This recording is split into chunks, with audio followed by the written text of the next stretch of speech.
इहे जब खेला करे के रहल पवन भैया, जब मंगिया में से नुरा डलला तो पहिले सोच ले, से पहिले पवन भैया सोच लेता हम दूसरा से बतियैती कि केहू औरी से बतियैती।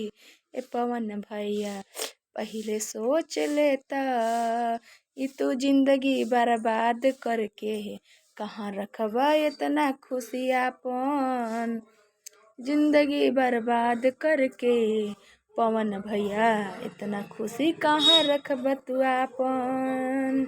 जितने रोई पहले मेहरारू उतने तू दिल से कुहकबा। पवन भैया तोहरे खातिर बा, ठीक बा।